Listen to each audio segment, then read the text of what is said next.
শ্রীরামপুর শহর তৈরি হয়েছে মোটামুটি কলকাতা শহর তৈরি হওয়ারও 500 বছর আগে শ্রীরামপুর তৈরি হয়। আর এই শ্রীরামপুর শহরে এই যে জগন্নাথ ঘাট যে দেখছো তোমরা, এই পুরনো রাজবাড়ি, এটা অ্যাকচুয়ালি রাজবাড়ি নয়, এটা হচ্ছে পুরনো জগন্নাথ মন্দির ছিল।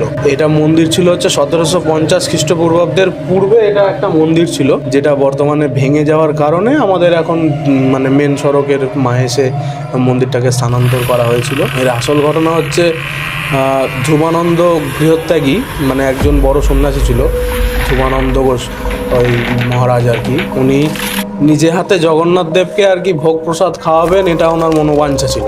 তাই জন্য উনি উড়িষ্যার পুরীতে গিয়েছিল। তো পুরীতে গিয়ে পুরীর সন্ন্যাসীরা ওনাকে আর কি ওখান থেকে অপমান করে তাড়িয়ে দেয়। তো তাড়িয়ে দেওয়ার পরে উনি এক বট গাছের নিচে বসে মনের কষ্ট আর কি মানে ব্যাখ্যা করছিলেন। সেইখানে ওনার আর কি জগন্নাথ দেব ওনাকে স্বপ্নাদেশ করলেন যে তুমি বঙ্গদেশে ফিরে যাও, বঙ্গদেশে মাহেশ নামক জায়গায় যাবে, যেটা অবস্থিত শ্রীরামপুরে ভাগীরথী নদীর তীরে তুমি একটি নিম কাঠ ভেসে পাবে, ভেসতে ভাসতে আসবে, সেই নিম কাঠটায় তুমি আমার মূর্তি তৈরি করে সেটাকে পুজো করো।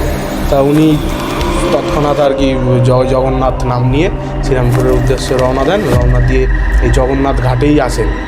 এসে এই যে বাড়িটাই এটা উনি তৈরি করেছিলেন, সেই সময় আসা মাত্র তার মানে মন ব্যাকুল হয়ে উঠেছিল যে প্রভু তো বলেছিল নিম কাঠ ভেসে আসবে, তা কই সেই নিম কাঠ।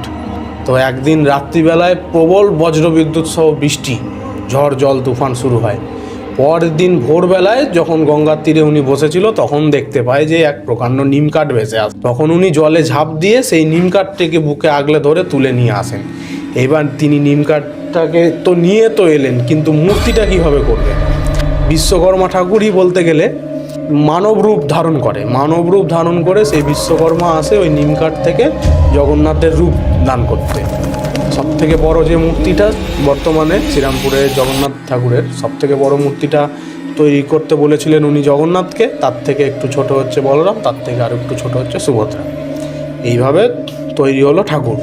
আর এই রাজবাড়ি হচ্ছে 1750 সালেরও আগে তৈরি হয় যেমন বললাম।